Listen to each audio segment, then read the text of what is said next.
All right, so this is Will, and I was going to talk a little bit about drum sequencers. And, you know, we're in the part of the manual where we're at the end of the manual right now. And drum sequencers show up at the end for a reason. We go through all the logic and, you know, how you set up logics and seal-in circuits, how you basically do counters and timers. And I think that's the best way for the student to, you know, students should approach it is, you know, learn the nuts and bolts with, you know, how you do all the seal-in circuits and ladder logic. And then you can deal with the sequencers, which is kind of a easy way to do all the coding, so long as you keep following one pattern. If you have a set routine, a cycle that just repeats over and over and over, sequencer is the way to do it. Now, the sequencers we have available, if we look in our instructions, if we go into advanced, we've got some math that we talked about just before, and then we got drum. And if we click on drum, it'll bring this up. Now, you can have either time-based or event-based. What we use in the trainer is all event-based. But I'm just going to show a quick example of time-based. And all we're going to do is we're going to kind of run our light stack and take a look at that.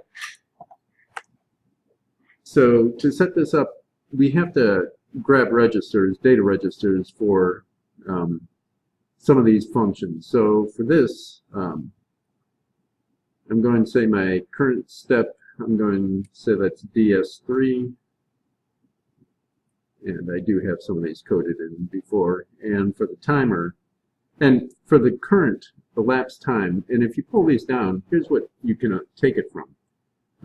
These are your timers, so I'm just going to select TD3, and my completion flag, generally speaking, this would be one of your C memory bits. And actually, I have a drum complete bit in there, which is C5. And the way I've kind of had this, taken a look at this, I'm only going to turn on my 3 light stacks. And so I'm going to, number 1 is going to be red, and so my output here is going to be, I've got my red lamp is Y001, so I'm going to select him for this output. I'm going to select the amber, and I'm going to select my green. So those are all taken care of, and I'm going to put in, let's see, about 6 steps. For the first step, I'm going to turn them all on. It'll be like a lamp test. For the second one, I'm just going to, and this is going to kind of simulate a traffic light. So I'm going to have it on red, and then what I'm going to do is I'm going to turn it on green, then amber, and then it'll go back to red. And then this last step, I'm going to turn them all off so we can distinguish that. Now here, all you have to do when it's timed is just put a time in here, and this is going to be in milliseconds. So if I'm going to have a lamp test for 3 seconds, I'll put in 3,000. Now I want my red light on for a while, so I'll make that 10,000. I'll make my green light, I don't know, let's say 6 seconds. And I'll make my yellow lamp 3 seconds. I'll tell you what, we'll make that 7 seconds. So we'll get 10 seconds with the red, and then 10 seconds between green and yellow. And then for the red, we'll go back into 10 seconds. And for the all off, which will be right before we stop, we'll just say it'll be 1 second. So all you have to do is identify what your output addresses are, and then you fill it in. So everywhere in this column that it has 1 is my red light's going to be on. Everywhere, so it'll be on in steps 1, 2, and 5. The yellow light will be on in step 1. In step 4, the green will be on in 1 and 3. And that's pretty much all you have to do. Now, when we get to the event base, there's a couple more things we can do, but we'll say OK, and that should just put our drum sequencer, and kind of put it not exactly where I wanted it. Thought I was going to put it over here. Let me delete this row. And actually what it did is it put me on top of my, where I have my end statement, so I have to go to instructions, program control, and I'm going to put an end statement there. So this should be good. Now we have our regular start, stop, start process logic. And here, we're going to, right here, we're going to put in our start process for what enables the drum sequencer. So that's C3. Now I'm also going to go into the reset because I need to put in a reset. I'm going to make that my actual reset push button. So I go into that empty space. I'm going to put in another normally open contact. And that is X003. And I'm going to put my line in there. So that's about all we need for that. So after 3 seconds, it'll jump to the second one. And that's the way it works. When it starts up, when this is enabled, it's on step 1. And this will be highlighted.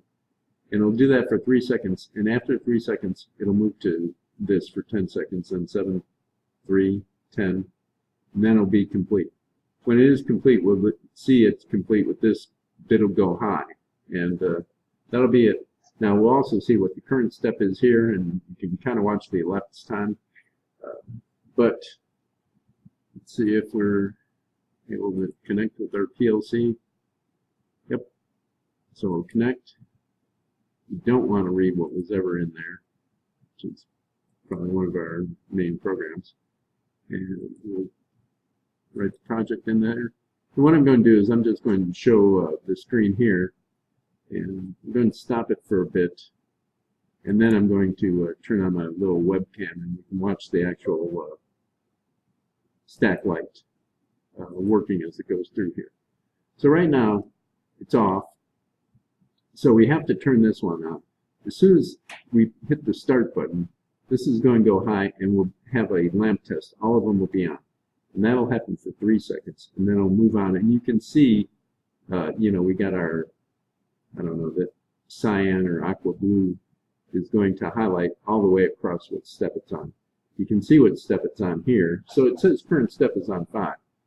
So what I probably want to do is, if I hit reset, it'll go back to 1. And I don't know if that's just, I don't know why it was on 5. So I'm going to hit my start button. Now I can see that all my lights are on, and now it's red. It's red for a little bit of time since it's 10 seconds.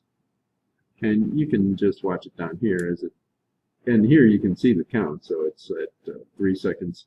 And again, these are milliseconds, so it counts up to 7,000. And that's the way it works. Now, after this time's out, they're all going to be blank. And it'll be that way for 1 second. And the drum says complete. So if we want to go again, we have to hit this reset. This reset, right now the drum is off. A couple things, if we want to, well, I'll just hit it. If we reset, we're going to start again. It'll go through the same sequence. Now the other thing we can do is, because this drum sequence goes high, if we wanted to recycle all the time, let's pretend that this is an actual traffic light, so we want to recycle. I can put right down in parallel with the reset, I can put this drum complete signal. And that drum complete signal, when it goes high, it'll reset this thing, and it'll automatically keep recycling all the time. So let me take a little break. What I'm going to do is I'm going to put on the webcam, and I think at some point I might just also change the logic to put that in there so we can watch it recycle. So I'll be back in a bit. Okay, so here we are when we're going to look. I've got the webcam, and I had to do some fussing around with it so we could see it. But actually, we've got 2 stack lights in here because we have 2 platforms. We're looking at the one in front. And so, we've got our program, and it's should be ready to go. So all we're going to do, well, although I don't see that my code is lit up, so I'm going to write the project in there. because I should be seeing my stoplight highlighted.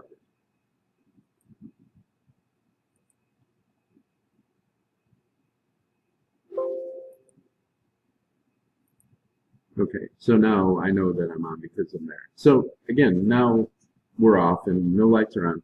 As soon as I hit the start button, we should get the all lights should light on my stack light up in front. So I'm going to hit the, well actually you can see the hand. So, and again we're on step 5 and I'm not quite sure what the magic is when we load it into the PLC where it's got to start on step 5, but I'm going to reset. So now we're at step 1 and now I'm going to hit start. And you can see all lights are on and now just the red light and it's going to go through the sequence again. And you know, you can kind of see that, yeah, it is kind of the as advertised. So we got the green. And so what I'm going to do is I'm going to go on yellow. And then what I'm going to do is I'm going to put this drum complete back over here like I talked about earlier. And we said that, you know, it can just keep recycling. So I'm going to go in and I'm going to take a normally open contact and it's going to be the C5. So we're going to put that drum complete, which is C5. We put it in there. And I guess when I actually change the code here, it stops the code in the PLC. So I'm just going to hook up my line, and that's about it. So I'm just going to write this new program in here. And now it should work as before, except now it's just going to recycle every time it gets to the end.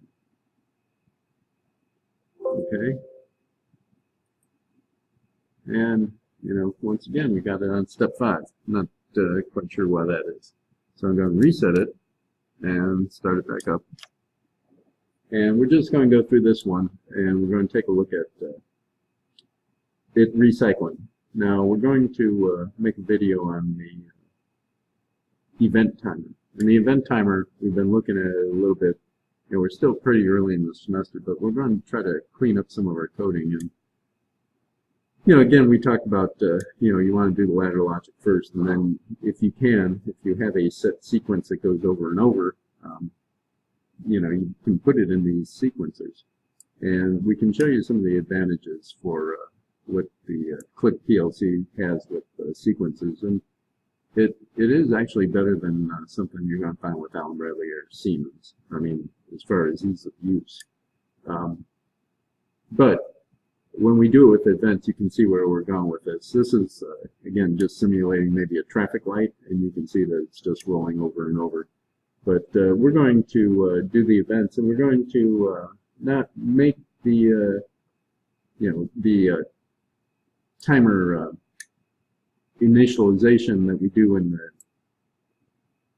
the actual system, but it'll be something really simple. And, you know, it's really well, something similar, and it's really simple to do with these sequencers.